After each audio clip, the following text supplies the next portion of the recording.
Alors, bonjour à tous et à toutes, bienvenue dans cette nouvelle session. Aujourd'hui, nous allons explorer ensemble un thème essentiel des nouvelles indications nationales, l'interculturalité. Nous allons voir comment transformer nos cours de FLE en véritable voyage culturel, capable de faire quoi? D'ouvrir nos élèves à la richesse du monde francophone, à la France multiculturelle et multiethnique d'aujourd'hui. Ce voyage particulier, nous le verrons, ne nécessite ni de passeport, ni de valise, simplement l'ouverture du regard, l'ouverture de l'esprit et un objectif clair, celui de comprendre l'interculturalité, de découvrir des pistes concrètes pour travailler la diversité culturelle et développer des compétences socio-émotionnelles. Car enseigner le français aujourd'hui, nous le savons tous, ce n'est plus seulement enseigner une langue. C'est vraiment éduquer à la curiosité, à la tolérance, à l'empathie. C'est apprendre à nos élèves à regarder avec un regard nouveau, avec des yeux neufs. C'est, disons, comprendre des différences, les respecter et en faire une richesse. Prenez un instant pour imaginer votre classe comme un aéroport culturel. Chaque élève y arrive avec son univers, sa langue, ses traditions, sa vision du monde. Et notre mission d'enseignant est de transformer leur bagage en ressources partagées, non en barrières. C'est cela, au fond, l'interculturalité. La rencontre, le dialogue, l'échange, l'ouverture aux autres, à l'autre et à l'ailleurs. Disons que pour commencer, il est intéressant et il convient vraiment de bien clarifier certains thèmes pour pouvoir ensuite procéder en classe. Tout d'abord, aux élèves qu'interculturalité n'est pas à confondre avec multiculturalité ni avec assimilation. Ces trois notions dérivent de réalités très différentes. La multiculturalité, d'abord, désigne la coexistence de plusieurs cultures dans un même espace. C'est une mosaïque de différences, mais sans nécessairement de dialogue entre elles. Les cultures y vivent côte à côte, même parfois en s'ignorant. C'est, nous pourrions dire, le concept de silos. Le multiculturalisme se contente donc d'additionner des différences culturelles, de juxtaposer les groupes, ce qui a pour effet d'enfermer chacun dans sa différence. L'interculturalité, au contraire, repose sur l'interaction, la réciprocité. C'est vraiment le fait d'apprendre de l'autre tout en lui permettant d'apprendre de nous. L'idée n'est pas d'effacer les différences, mais de les faire dialoguer. Nous pourrions penser que le multiculturalisme serait un état, une caractéristique d'un pays, tandis que l'interculturalisme devient une réelle volonté. Parce que l'interculturalité, elle, se base sur la reconnaissance de la diversité des identités, afin de faire quoi? Afin de stimuler la communication interculturelle et par là de renforcer la cohésion. Et par reconnaissance, on entend bien connaître à nouveau à travers un regard volontaire qui valorise l'identité de l'autre dans sa singularité. Cela, bien sûr, dans un objectif de respect, de préservation des identités culturelles dans un rapport égalitaire. Les nouvelles indications nationales, d'ailleurs, nous encouragent vraiment à développer la citoyenneté globale, le plurilinguisme et la conscience interculturelle. Nous revenons bien à l'idée d'actes volontaires non passifs. Pour en arriver à l'assimilation, c'est une approche ancienne qui a longtemps dominé les politiques éducatives et sociales, et elle partait du principe que pour s'intégrer, il fallait adopter les codes de la culture dominante. Cette vision a vite montré ses limites parce qu'elle effaçait vraiment les identités au lieu de les valoriser. Et cela renforçait parfois les exclusions. L'interculturalité est justement née en réaction à cela. Elle est apparue dans les années 80 dans un monde où les échanges internationaux et les migrations s'intensifiaient. Là, les entreprises, les institutions, les écoles ont compris qu'il ne suffisait plus de parler une langue étrangère, mais qu'il fallait aussi comprendre les logiques culturelles qui la sous-entendaient. Aujourd'hui, ce concept s'est encore élargi. Il ne s'agit plus de se limiter à la diversité ethnique, mais l'interculturel englobe aussi les différences sociales, générationnelles, territoriales. Nous pourrions dire que l'interculturalité, c'est finalement une manière d'être au monde, une façon de comprendre les interactions humaines, la façon de fonctionner, tout cela à travers la diversité, la spécificité de chacun, l'unicité. Et cette dimension dans nos classes prend tout son sens. Parce que c'est là que les élèves, nos élèves apprennent que leur culture n'est pas universelle, qu'il existe d'autres façons de penser, de manger, de se saluer, de raconter aussi. Et c'est donc là qu'ils apprennent à respecter et à valoriser ces différences au lieu d'en avoir peur. L'interculturalité est donc essentielle à l'école parce que c'est le premier lieu où l'enfant rencontre l'altérité. Il y découvre, nous l'avons dit, que son mode de vie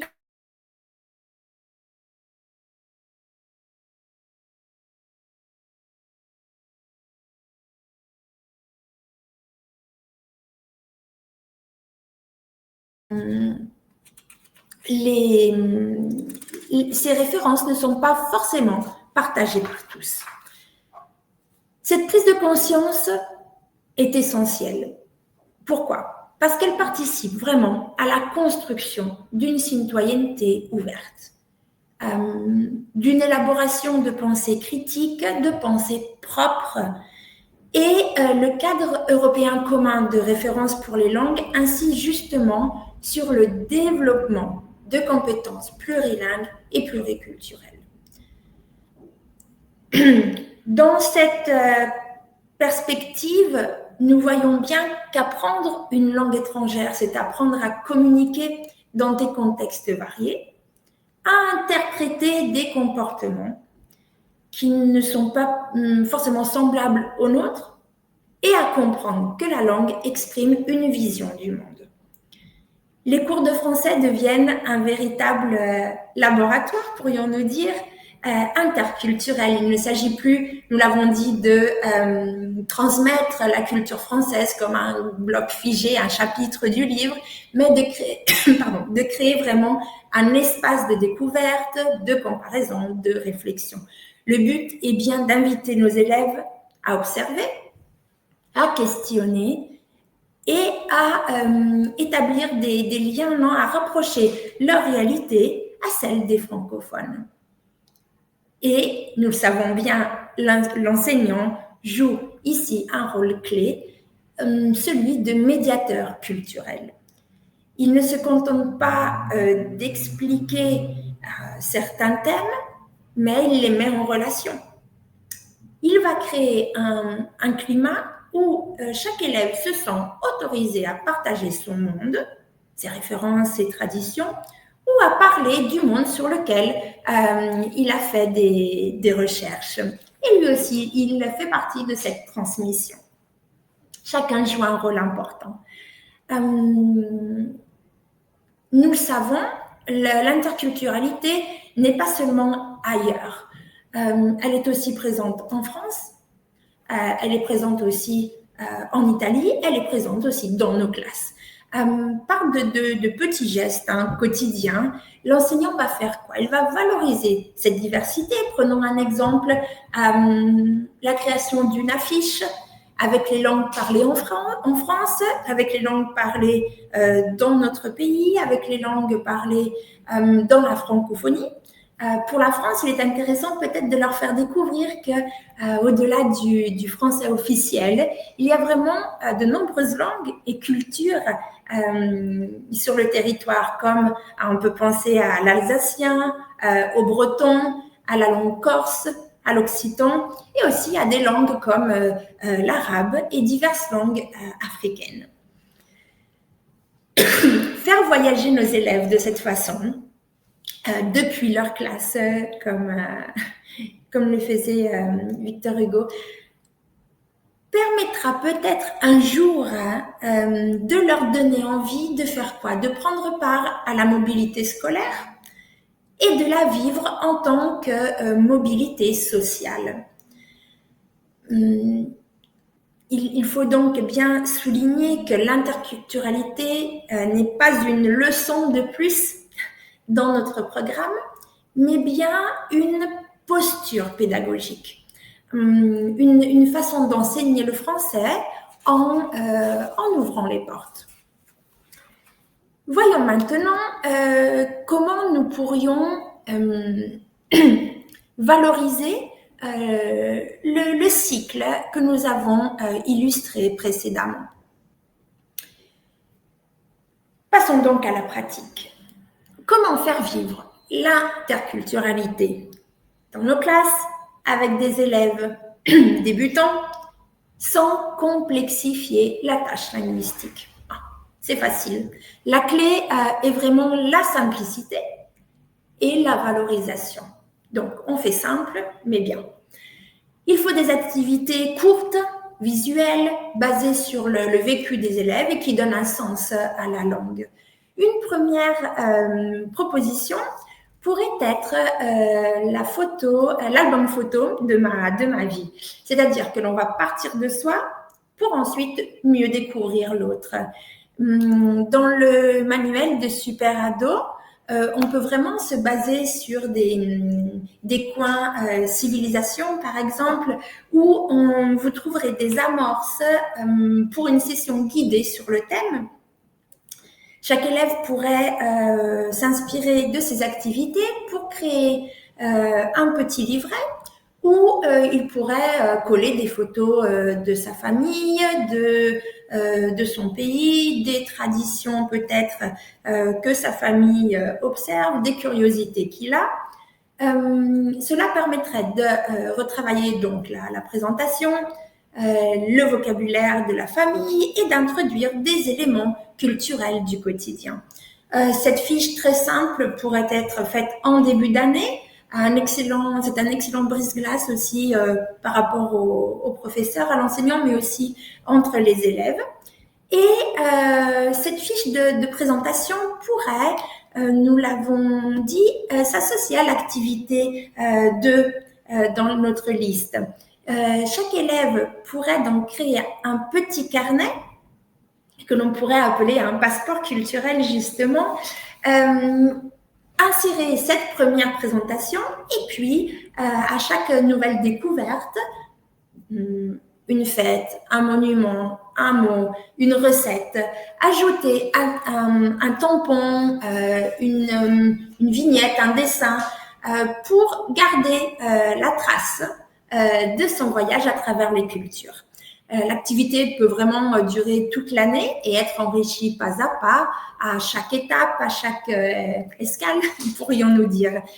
Le levier de cette activité est vraiment la stimulation de la mémoire, de la curiosité et stimuler un peu le plaisir d'apprendre. Ensuite, le français est varié, les expressions idiomatiques sont riches et nous ne sommes pas les seuls à les avoir. Donc, on pourrait faire découvrir à des élèves des expressions françaises, par exemple, je ne sais pas, comme avoir la pêche. Demander aux élèves de chercher un équivalent dans leur langue maternelle, s'ils ont une langue différente, ou alors dans les langues européennes.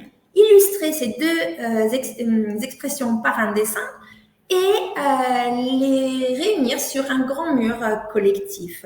C'est assez drôle, participatif est vraiment très révélateur des différences linguistiques et culturelles d'un pays.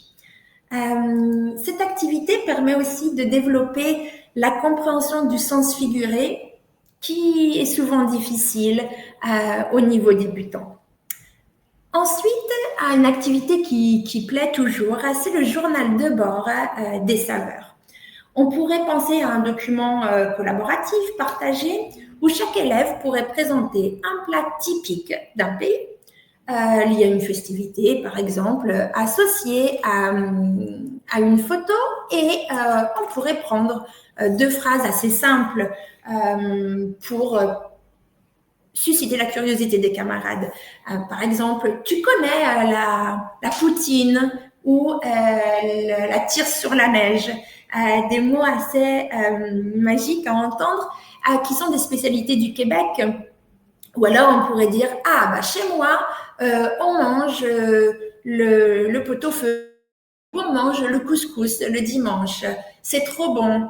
Vraiment des phrases simples, mais qui permettent de tout de suite partir sur une nouvelle culture.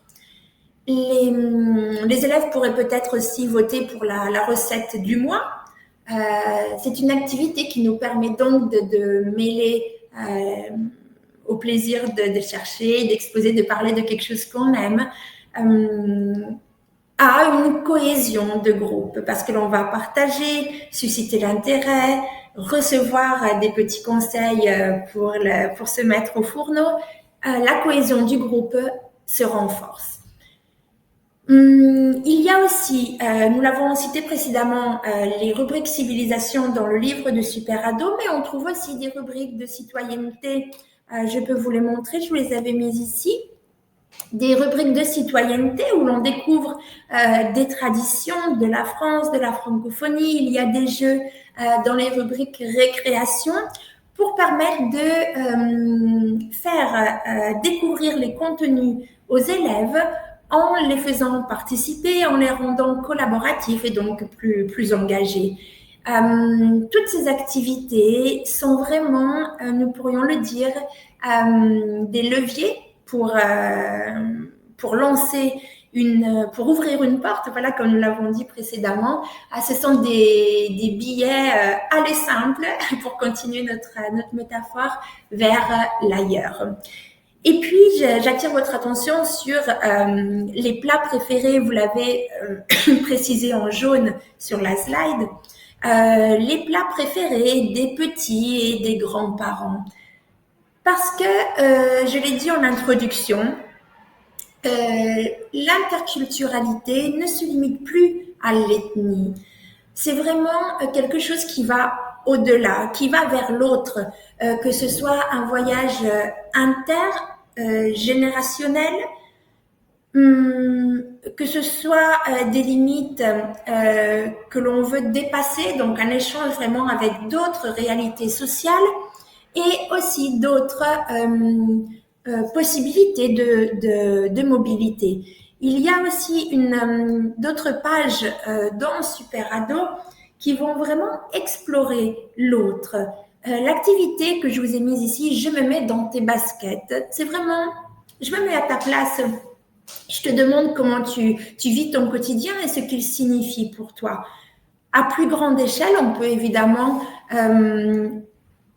valoriser une session en parlant de diversité, de racisme qui ne s'étend plus à l'ethnie, mais vraiment touche beaucoup de catégories.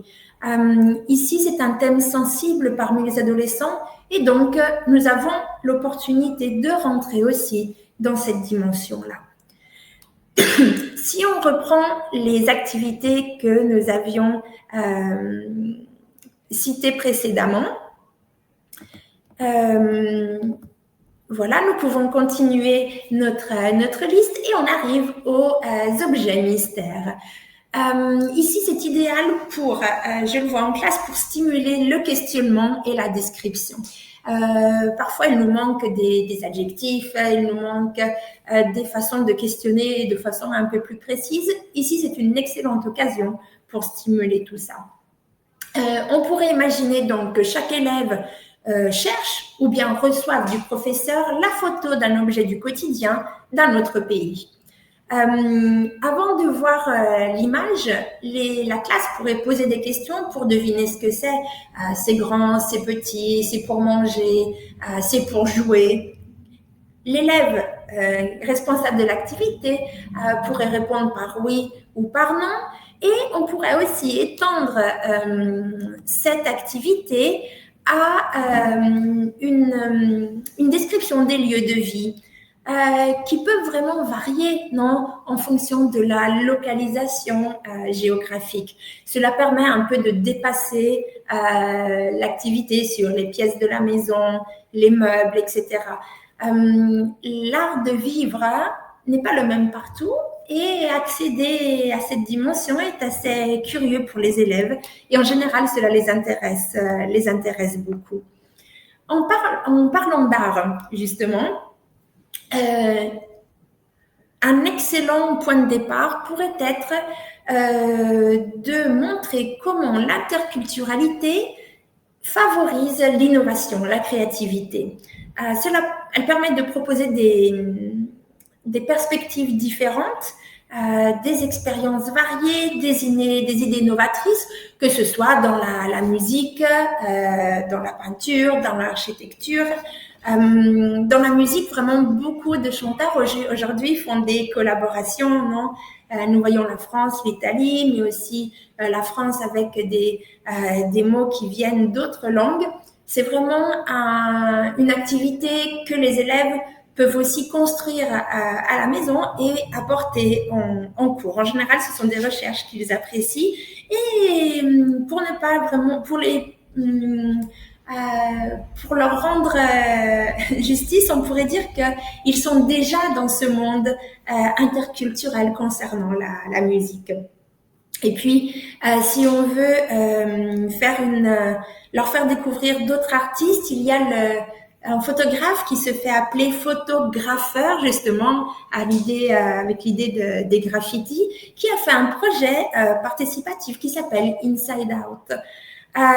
Ici, il va à la rencontre de communautés du monde entier et il leur propose de faire passer un message grâce à des portraits géants en noir et blanc qu'il va coller dans l'espace public. Chaque participant peut vraiment décider de partager son histoire, de devenir visible. Les gens vont apporter des portraits en noir et blanc et qui vont être collés les uns aux autres pour former ensuite une œuvre d'art collective. C'est quelque chose qui a un impact assez important auprès des élèves et qui se livre vraiment à des interprétations multiples. On pourrait penser aussi aux photographes que l'on appelle l'Andy Warhol de Marrakech, qui s'appelle Hassan Hajjaj. Et lui, il mélange vraiment la culture pop occidentale à la culture marocaine. Il y a vraiment des photos, des clichés avec des couleurs exceptionnelles, des vêtements particuliers, des accessoires. C'est l'occasion là aussi de revoir tout le lexique qui concerne la mode, les accessoires, mais de façon un peu plus pertinente. Et on peut aussi raisonner aux symboles que ces clichés portent à notre attention. On peut aussi, grâce à cela, déconstruire certains stéréotypes. Et pourquoi ne pas proposer à nos élèves de reproduire des collages de ce type-là ou des montages vraiment qui ont un sens pour justement sortir de ces idées préconstruites et de ces mentalités un peu figées. Au niveau de l'architecture, je pense qu'il y a aussi les architectes du MUSEM et du Musée des civilisations d'Europe et de Méditerranée à Paris qui ont choisi des architectures vraiment très particulières. Je pense au MUSEM, non? Au MUSEM, nous avons vraiment une architecture mauresque qui rappelle le monde méditerranéen. Et puis, l'Institut du monde arabe à Paris qui reproduit vraiment les mouches arabiées métalliques qui sont là aussi un exemple d'ouverture à la technologie actuelle parce qu'ils s'ouvrent, ils se ferment en fonction de la lumière. Donc, on peut vraiment choisir beaucoup de thématiques et le choix est vraiment vaste. Pour continuer avec l'aspect visuel et auditif, on peut penser de leur faire réaliser une carte postale de la francophonie. Par exemple, associer, vous avez là aussi dans notre manuel beaucoup de points de départ. On pourrait demander donc aux élèves de réaliser une carte postale numérique sur les pays de la francophonie, donc mettre une photo, ajouter un petit enregistrement vocal en français pour décrire les villes principales, le pays, les choses qu'on peut faire, les traditions locales, et ensuite ils pourraient répondre aux questions de leurs camarades. Toujours sur l'activité auditive, on peut proposer la dernière activité citée ici, qui n'est pas la dernière, mais vraiment la dernière d'une liste préparée pour vous aujourd'hui, le podcast des sons du quotidien. Ça aussi, c'est une activité qui plaît énormément en classe. On peut l'adapter aux difficultés et aux capacités de nos élèves. L'idée, c'est vraiment d'enregistrer des petits sons de leur vie, un marché, le bus, la cour de récréation. Et les autres élèves doivent deviner à quoi ça correspond. L'enseignant peut décider de fournir des images ou des sons, des images et des sons, et de leur demander de les associer. Un marché en France est différent par rapport à un marché en Italie, est différent d'un marché au Sénégal ou au Québec, par exemple. L'intérêt de cette activité, c'est qu'elle est vraiment, elle surprend les élèves. Et puis, c'est une activité sensorielle, idéale pour travailler la compréhension auditive, pour varier un petit peu. Disons que tous les projets que nous avons cités à titre d'exemple, vraiment, il y en a beaucoup, et il serait intéressant aussi de voir ce que vous faites déjà en classe pour avoir un échange intéressant. Toutes ces activités ont comme objectif de donner un sens à la langue. Les élèves parlent de leur monde, écoutent celui des autres, ils comparent, ils s'étonnent, ils rient lorsqu'ils se méprennent sur des significations. Et c'est là que l'interculturalité devient vraiment, nous pourrions dire, concrète et joyeuse. Et si je parle justement de rire, de surprise, de joie, on voit que l'interculturalité et les compétences socio-émotionnelles sont intimement liées. En effet, lorsqu'un élève découvre d'autres réalités, il apprend à se décentrer et à voir le monde à travers d'autres yeux. C'est l'essence même de l'empathie. En travaillant sur l'interculturalité, on favorise aussi la tolérance. Nos élèves apprennent que la différence n'est pas une menace, mais une richesse. Et si on commence à l'école, les effets seront une richesse pour le monde de demain. Nous l'avons dit, en collaborant sur des projets communs, ils développent des compétences sociales essentielles. Nous avons parlé de coopération, d'écoute, de respect, d'une communication qui est bienveillante. Les nouvelles indications ministérielles encouragent cette approche parce que souvent, nous sommes invités à faire quoi? À former des élèves capables de vivre ensemble, de comprendre les autres, de s'adapter à un monde globalisé. Le FLE devient vraiment un terrain privilégié pour développer ce que l'on pourrait appeler des super pouvoirs du 21e siècle.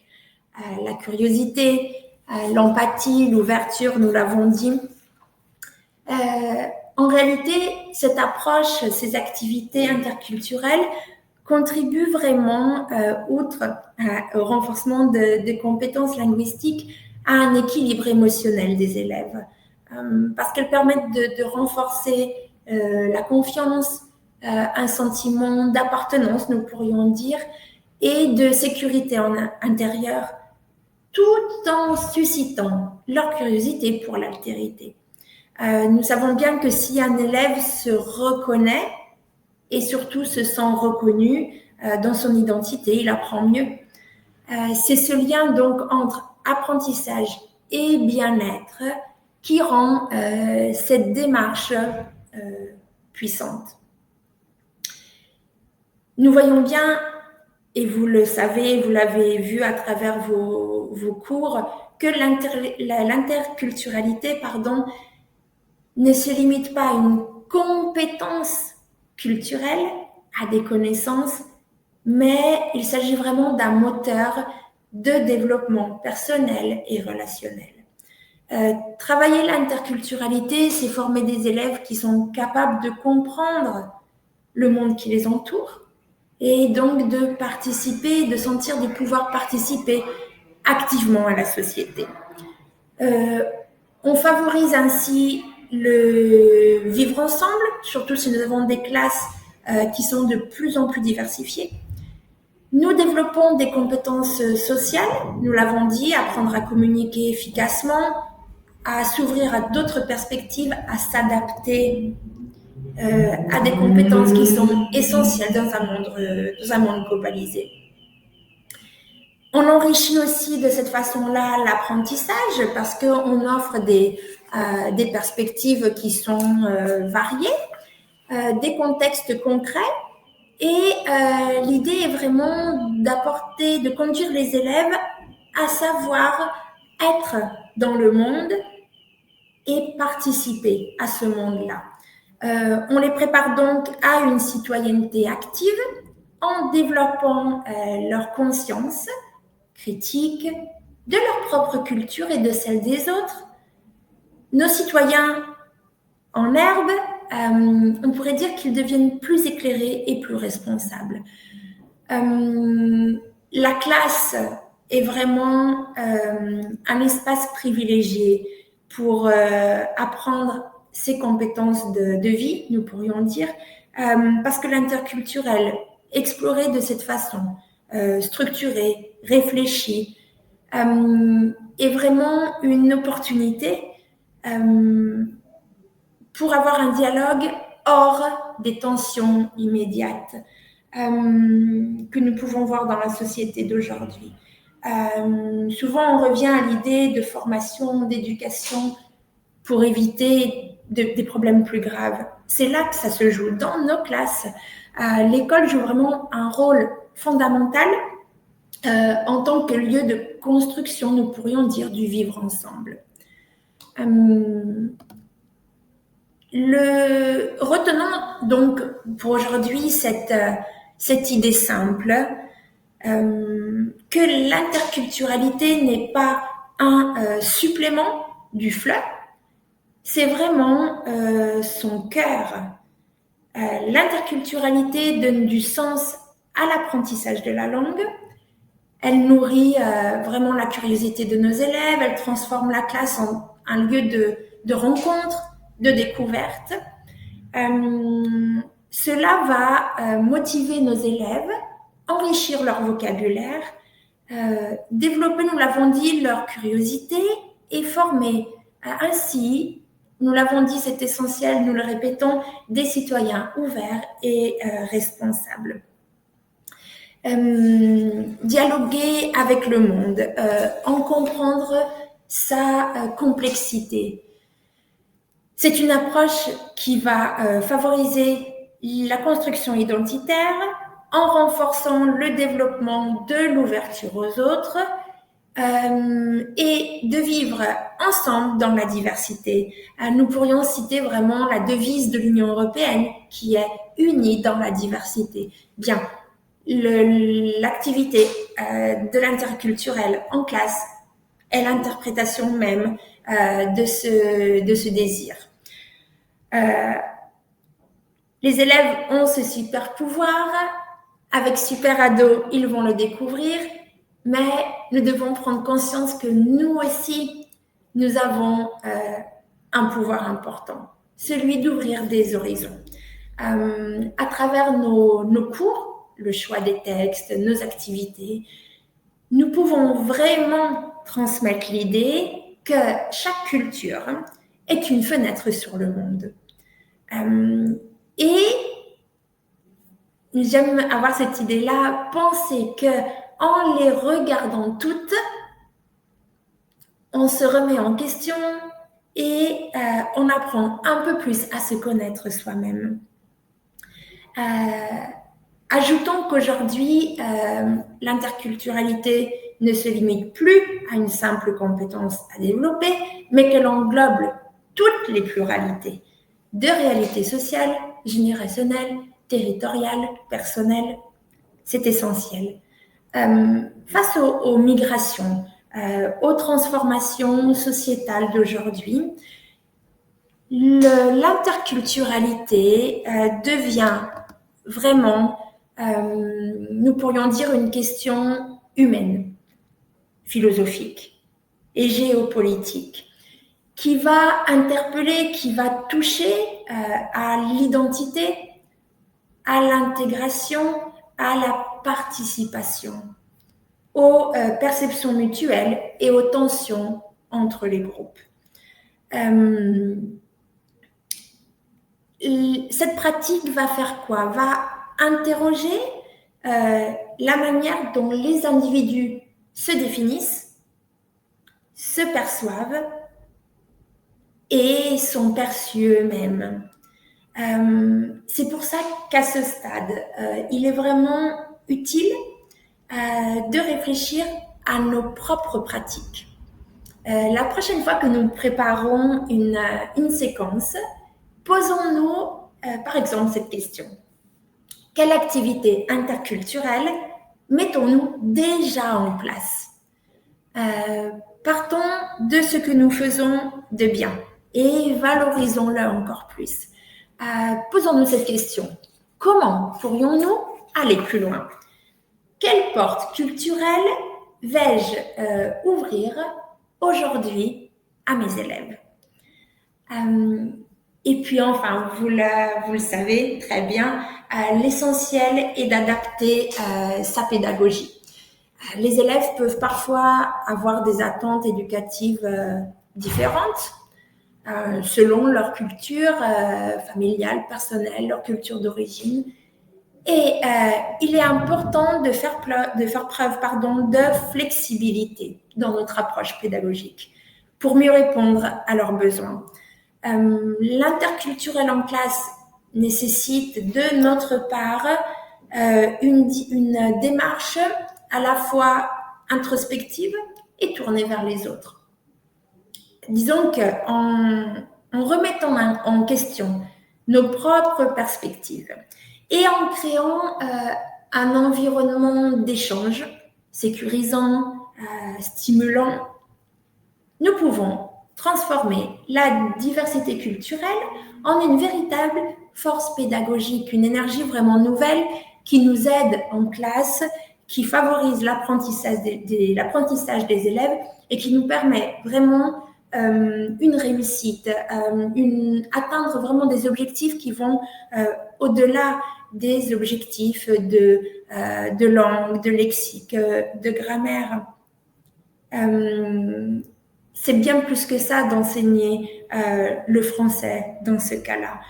Et si ces activités nous permettent d'approfondir les connaissances de grammaire, de lexique, des compétences d'échange, en même temps atteindre des objectifs de citoyenneté, eh bien c'est un un art. C'est vraiment enseigner, c'est vraiment amener nos élèves à découvrir l'art de la rencontre avec les autres, mais aussi, nous l'avons souligné très souvent, avec soi-même. Cette recherche, cette stimulation sont extrêmement précieuses, surtout au collège, surtout en phase de préadolescence.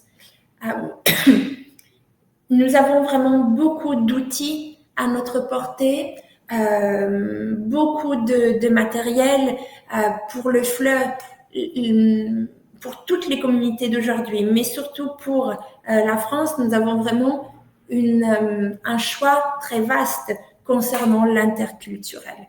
Nous avons ici vu des activités possibles, nous avons entrevu les grandes possibilités qui s'ouvrent à nous, un potentiel énorme, et nous sommes arrivés maintenant au terme de notre réflexion pour aujourd'hui, mais je tiens vraiment à vous remercier pour avoir partagé ce moment d'approfondissement.